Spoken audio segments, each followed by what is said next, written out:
सच्चे देशभक्त की कहानी। दोस्तों, हमारे देश में हमेशा देशभक्ति को धर्म से ज़्यादा महान माना गया है। आज मैं आपको एक ऐसे देशभक्त की कहानी बताने जा रहा हूँ जिसे सुनकर आपको उस पर जरूर गर्व होगा और अपने हिंदुस्तानी होने पर भी।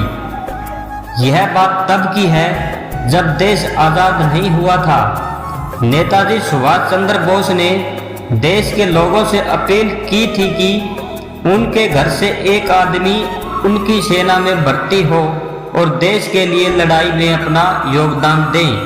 इस अपील को सुनकर पहाड़ी प्रदेश में रहने वाली एक बूढ़ी माँ बहुत खुश हो गई, क्योंकि वह अपने देश से बहुत प्यार करती थी और वह चाहती थी कि उसका बेटा भी सुभाष जी के सेना में भर्ती होकर देश के लिए लड़े।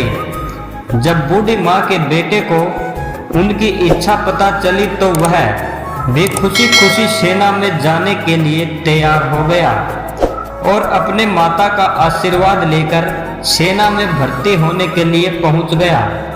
सेना में भर्ती होने के लिए कर्नल जब सबसे पूछताछ कर रहा था, तब कर्नल ने लड़के से पूछा कि वह कितने साल का है और उसके घर में कौन कौन है।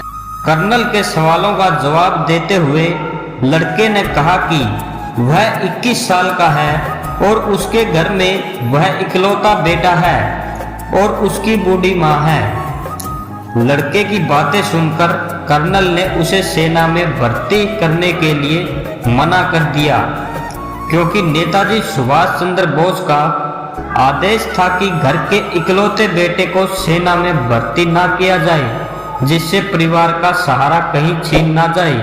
हालांकि लड़के ने कर्नल की बहुत विनती की और उसे सेना में भर्ती कर लेने के लिए कहा, लेकिन कर्नल ने उसकी एक न सुनी और उसे घर वापस लौट जाने के लिए कहा।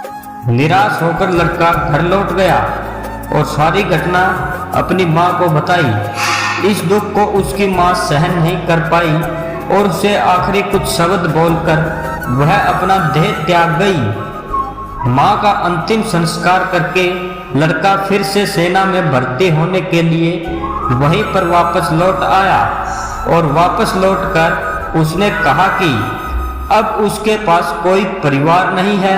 उसके परिवार में एक सदस्य जो उसकी माँ थी वह भी उसे यह कहकर चली गई कि वह आज से उसकी माँ नहीं है, क्योंकि वह उसकी देशभक्ति के रास्ते में रोड़ा बन रही है।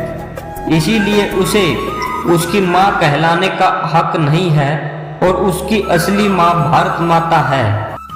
इन सारी बातों का नेताजी को जब पता चला तो उन्होंने इस देशभक्त माता को श्रद्धांजलि दी और उनके बेटे को सेना में भर्ती कर लिया और उन्हें कप्तान की पोस्ट पर नियुक्त कर दिया। दोस्तों, यह होती है सच्ची देशभक्ति और यह होता है देश के लिए बलिदान। घरों पर झंडे लगाने से या स्पीकर पर देशभक्ति के गाने बजाने से देशभक्ति साबित नहीं होती। देशभक्त के दिलो दिमाग सब जगह देश छाया रहता है। भारत में ऐसे देशभक्तों की कोई कमी नहीं है। ऐसे देशभक्तों को सलाम, भारत माता को सलाम। ऐसे ही अन्य वीडियो देखने के लिए आप अपने YouTube चैनल को सब्सक्राइब करें। धन्यवाद।